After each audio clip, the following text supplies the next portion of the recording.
Revelação de Jesus Cristo, que Deus lhe deu para mostrar aos seus servos o que breve há de acontecer. Ele enviou o seu anjo para torná-la conhecida ao seu servo João, que dá testemunho de tudo o que viu, isto é, a palavra de Deus e o testemunho de Jesus Cristo. Sim, nós vamos estar estudando o livro de Apocalipse.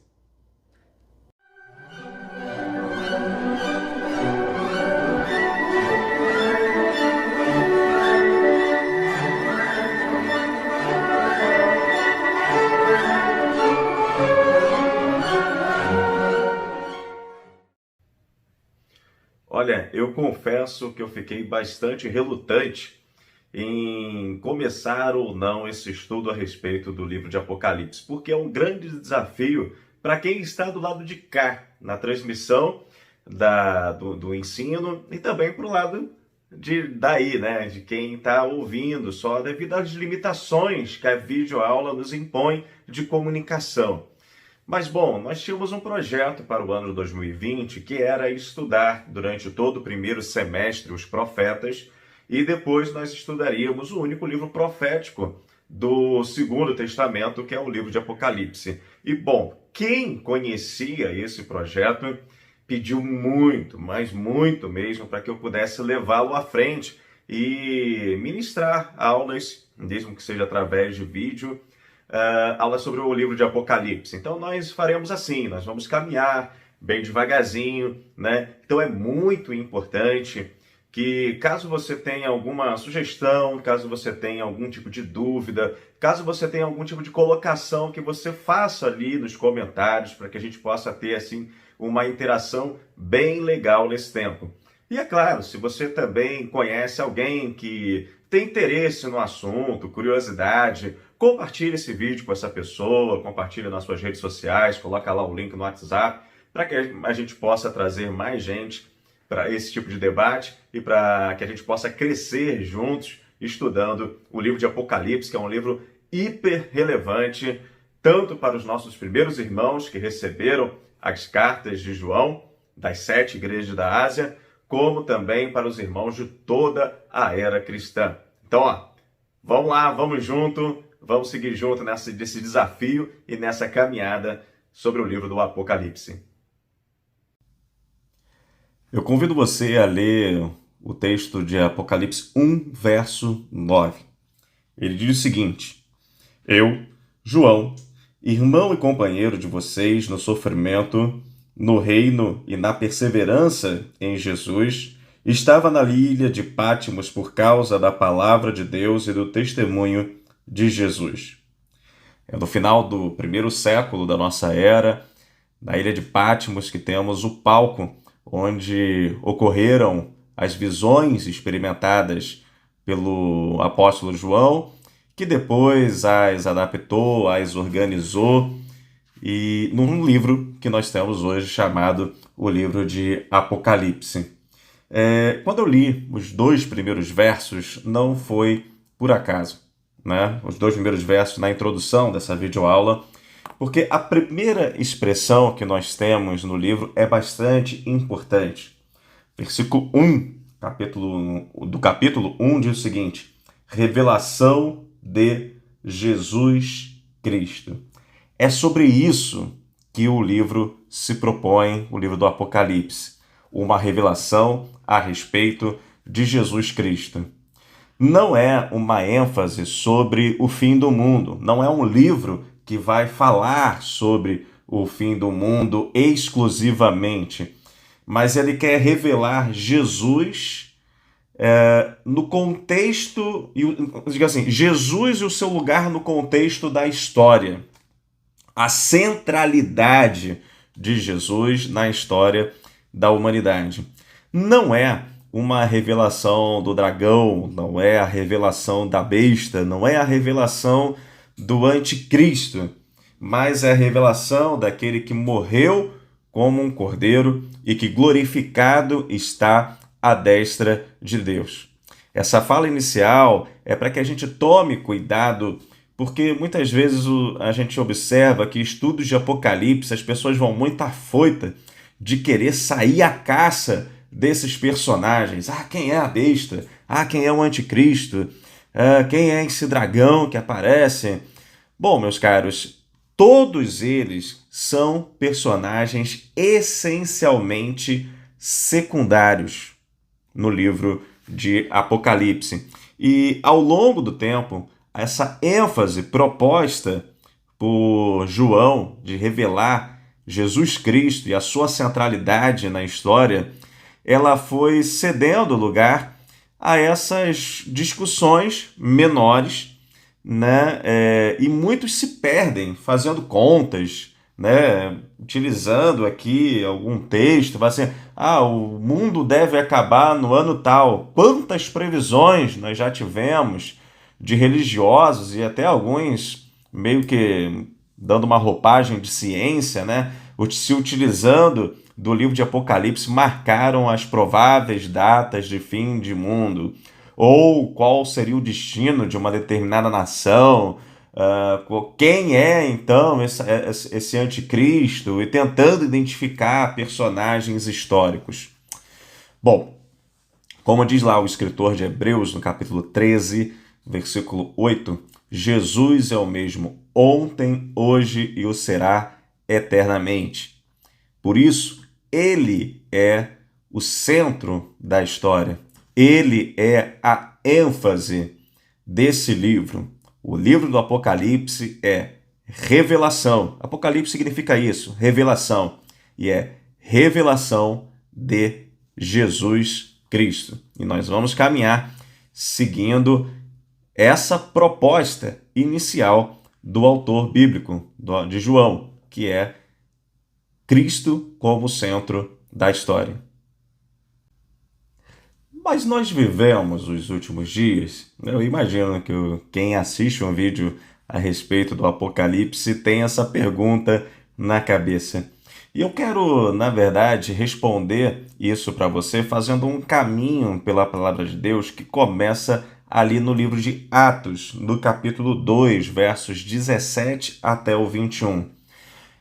Quando o Espírito Santo de Deus ele desce sobre os discípulos de Jesus que estavam reunidos em Jerusalém, acontece aquele fenômeno, né, em que eles estavam falando em línguas estrangeiras, né, de maneira que quando eles falavam, cada um conseguia entender na sua própria língua natal. E aí, quando Pedro vê toda aquela movimentação e todo o espanto que aquilo ali estava gerando, ele se levanta para poder explicar o que estava acontecendo. E aí ele vai citar uma profecia de Joel, que é essa aqui. Vamos aqui então à explicação dele, em Atos 2, versos 17 a 21.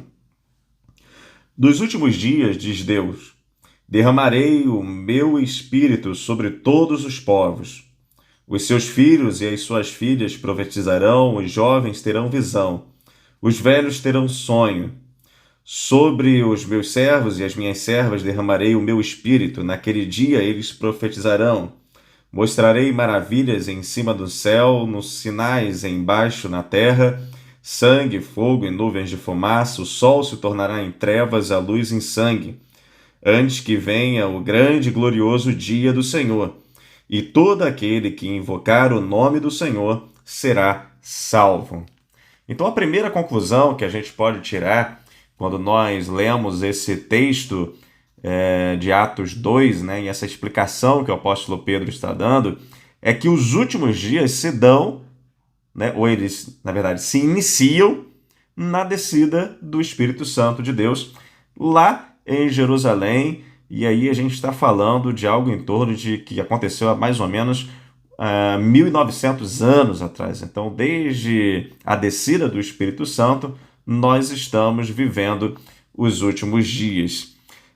Quando Paulo escreve a sua segunda carta para o jovem pastor Timóteo, no capítulo 3, ele também dá algumas explicações a respeito dos últimos dias. A gente vai ler o texto de 2 Timóteo 3, versos de 1 até o 5, que diz o seguinte: Saiba disso, Nos últimos dias sobrevirão também tempos terríveis. Os homens serão egoístas, avarentos, presunçosos, arrogantes, blasfemos, desobedientes aos pais, ingratos, ímpios, sem amor pela família, irreconciliáveis, caluniadores, sem domínio próprio, cruéis, inimigos do bem, traidores, precipitados, soberbos, mais amantes dos prazeres do que amigos de Deus, tendo a aparência de piedade, mas negando o seu poder. Afaste-se destes também. Então você perceba aqui que Paulo vai dizer quem são as pessoas que aparecerão nos últimos dias. E a orientação dele para Timóteo afaste-se destes, porque eles já estavam presentes, eles já existiam no tempo de Timóteo, ou seja, Timóteo também viveu os últimos dias. E aí a gente já falou de 1900 anos, então esses últimos dias estão um pouco longos, né? De fato, o apóstolo Pedro é que vai nos ajudar nessa hora, porque o apóstolo Pedro, ali na sua segunda carta geral, né? Segunda Pedro, no capítulo 3, ele vai nos dar uma informação muito importante a respeito dos últimos dias também. E aí eu quero convidar você a abrir lá em 2 Pedro, no capítulo 3, versos de 3 até o 8, que diz o seguinte: Antes de tudo, saibam que nos últimos dias surgirão escarnecedores zombando e seguindo suas próprias paixões. Eles dirão: o que houve com a promessa da sua vinda? Desde que os antepassados morreram, tudo continua como desde o princípio da criação. Mas eles deliberadamente se esquecem de que há muito tempo, pela palavra de Deus, existem os céus e terra, esta formada da água e pela água. E pela água o mundo naquele tempo foi submerso e destruído. Pela mesma palavra, os céus e a terra que agora existem estão reservados para o fogo, guardados para o dia do juízo e para a destruição dos ímpios. Não se esqueçam disso, amados. Para o Senhor, um dia é como 1000 anos, e 1000 anos como um dia. Então aqui Pedro alerta para aqueles que poderão perder a esperança ou até mesmo zombar dessa realidade de que os últimos dias não devem ser interpretados literalmente, né? Então eles zombam pelo fato de já se passaram então mais de 1900 anos, então que últimos dias são esses tão longos, né? E muitos zombam, muitos caçoam dessa realidade. E aí Pedro vai trazer essa realidade de que para Deus um dia é como 1000 anos, e 1000 anos é como um dia. Então, para o Senhor, isso não faz a menor diferença. Mas a respeito desse tema dos últimos dias, é Jesus que vai assim ser total e completamente assertivo, que vai nos fazer entender bem sobre essa questão. É no mini Apocalipse que a gente se depara ali na narrativa do Evangelho segundo escreveu Mateus, no capítulo 24. Eu quero convidar você, agora que abre a sua Bíblia, no Evangelho segundo narrou Mateus, do capítulo 24. Nós vamos ler a partir do verso 3, né? E que lá no verso 3 diz o seguinte: Tendo Jesus se assentado no Monte das Oliveiras, os discípulos dirigiram-se a ele em particular e disseram: Dize-nos, quando acontecerão essas coisas? E qual será o sinal da tua vinda e dos fins dos tempos? Ou seja, os discípulos estão perguntando para Jesus diretamente a respeito da segunda vinda dele e do fim dos tempos. E aí Jesus, ele começa a sua explicação dizendo, ali no versículo 4, no versículo 5, de que muitos irão em seu nome dizendo que são o Cristo, né? São os falsos cristos que irão aparecer. No versículo 6, ele vai falar das guerras e rumores de guerra, e dizendo, olha, não tenham medo disso. No versículo 7, ele vai dizer de nação se levantando contra nação e reino contra reino, e falando da realidade de que haverá fome, terremotos em vários lugares. E aí no versículo 8 tem algo muito importante para nós, que é: tudo isso será o início das dores. Segura esse versículo 8 aqui. É claro que para poder, eu fico imaginando, né? Jesus estava falando ali da realidade da sua segunda vinda e do fim dos tempos. Isso causou certamente muita ansiedade no coração dos discípulos, né?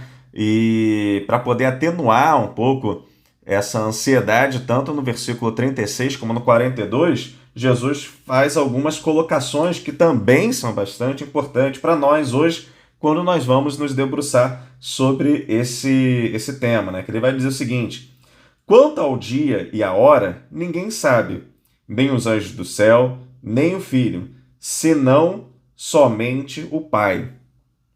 Versículo 42. Portanto, vigiem, porque vocês não sabem em que dia virá o seu Senhor.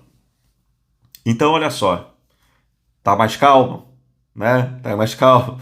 Vigia, você não sabe quando é que vai vir, ninguém sabe. Então não adianta fazer continha, não adianta, sei lá, pegar o livro de Daniel, tentar juntar com Apocalipse, com alguma outra coisa, para poder fazer conta de quando é que o mundo vai acabar, porque, ó, não vai dar certo, tá? A gente já fica aí o aviso. Mas eu quero chamar a atenção sua do versículo 8. Ele diz assim, que todos esses acontecimentos, de pessoas chegando e se dizendo Cristo, as fomes, a guerra, rumores de guerra, os terremotos, tudo isso é o princípio das dores. Essa expressão ela é muito importante para a gente, que é uma referência às dores de parto. Há uma mulher que está dando à luz a um filho. O que são o princípio das dores? O que são essas dores de parto? Dores de parto, elas são cada vez maiores, né? A primeira contração, digamos assim, dá uma dor. A segunda, uma dor maior. A terceira, uma dor maior ainda. A quarta, e aí se vai. Cada vez a dor aumenta mais. E o intervalo entre uma dor e a outra, cada vez mais diminui. Ou seja, as guerras, elas vão acontecer, e na verdade isso tem acontecido ao longo da história, que elas sempre acontecem cada vez maiores, né? Se a gente for pensar Primeira Guerra Mundial, Segunda Guerra Mundial, né? São sempre maiores, com maior intensidade e no intervalo de tempo cada vez menor, né? Exatamente como são as dores de parto. Então, a conclusão que a gente pode tirar de todas essas coisas é que, primeiro, os últimos dias já começaram há quase 2.000 anos, né? Um pouco mais de 1.900 anos atrás, com a descida do Espírito Santo. Isso é que nós vimos a partir de Atos 2. Nós observamos que os personagens do Segundo Testamento, como Timóteo, né? Ele é alertado sobre aqueles que iriam aparecer e que, na verdade, já estavam aparecendo nos últimos dias. Ou seja, até Timóteo também viveu os últimos dias, porque, afinal de contas, os últimos dias se iniciaram na descida do Espírito Santo. Lá com Pedro, nós observamos que os últimos dias, que os dias, na verdade, não podem ser entendidos como um punhado de dias, né? Alguns dias antes de algo acontecer. Porque para Deus, um dia é como 1.000 anos e 1.000 anos é como um dia. E Jesus é que vai nos dar o norte a respeito dessa questão, né, dos últimos dias, trazendo a ideia das dores de parto. Ou seja, todos os problemas que nós vamos ver, todos os personagens que nós vamos ver no livro de Apocalipse, eles se repetem ao longo da história. O ciclo histórico, ele sempre se repete. O mundo sempre se repete. Cada vez mais o mal ele vai tomando proporções maiores, mais intensas, e os episódios né, vão cada vez mais diminuindo de uma ocorrência para outra. E o que cabe a nós fazer? É o que Jesus vai dizer no versículo 42 do capítulo 24. Portanto, vigiem, porque vocês não sabem em que dia virá o Senhor. Então, meu irmão, vigia. Eu quero finalizar a aula de hoje te propondo um desafio. Você sabia que o livro de Apocalipse ele foi pensado para se ouvir? Eu quero convidar você a ler o versículo 3, né, do capítulo 1. Ele diz o seguinte: Feliz aquele que lê as palavras dessa profecia, e felizes aqueles que ouvem e guardam o que nela está escrito, porque o tempo está próximo. Observe que o leitor está no singular. Feliz aquele que lê. Mas, no entanto, o ouvinte, ou melhor, os ouvintes, eles estão no plural. Isso não é simplesmente pelo fato de que havia muitos analfabetos, então por isso um lia e os outros demais só escutavam. Não, é porque a estrutura do livro ele tem marcações sonoras que auxiliam a escuta do livro e não necessariamente a leitura. É claro, se você lê o livro de Apocalipse, muito bem, vai ser excelente, né? Mas você vê que é um livro que ele tem toda uma estrutura baseada no número 7. Essas são as marcações sonoras. Na primeira sessão do Apocalipse, que vai do capítulo 1 até o capítulo 3, nós temos as 7 cartas às 7 igrejas. Já na segunda parte do livro de Apocalipse, que vai ali do capítulo 4 até o capítulo 11, que é a parte que fala sobre o culto no céu, nós temos os 7 selos, sendo que o 7º selo ele se desdobra em 7 trombetas. Isso tudo são marcações sonoras para quem está ouvindo, se ligue, que os blocos e as lógicas, e aí a pessoa consegue ter essa percepção quando ela está ouvindo. E a terceira sessão, que vai então do capítulo 12 até o final, até o capítulo 22, temos as 7 taças da ira de Deus.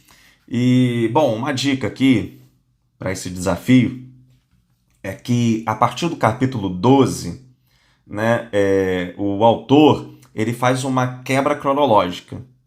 Você vai perceber que tem uma lógica que vai na primeira e na segunda sessão. Você tem lá a primeira sessão, que é das 7 cartas. Aí você tem uma leitura, uma sequencial lógica.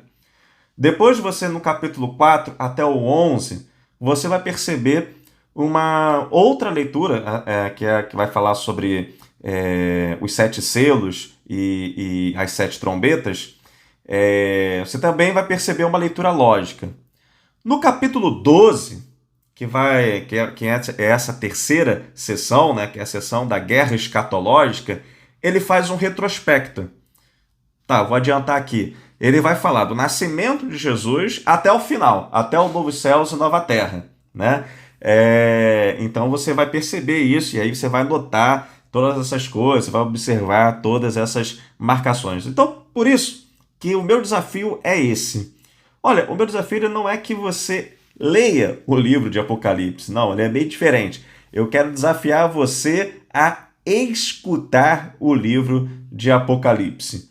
Então, talvez por um aplicativo, ou por um CD que você tenha de leitura bíblica, sei lá, um Cid Moreira da vida, algumas pessoas têm, um MP3, uma playlist no YouTube, e de preferência que tenha menos marcações possíveis. Por quê? Porque capítulos e versículos foram colocados num segundo momento, Então, às vezes, o capítulo ele começa, mas ele tem tudo a ver com o que estava no capítulo anterior, e aí ele gera uma quebra assim, meio artificial da narrativa. Então, quanto menos marcações tiver, certamente você só vai achar assim, tipo, capítulo 1, aí o cara vai ler, e aí ele costuma ler correndo, né? Ele não lê versículo 1, versículo 2, versículo 3, né?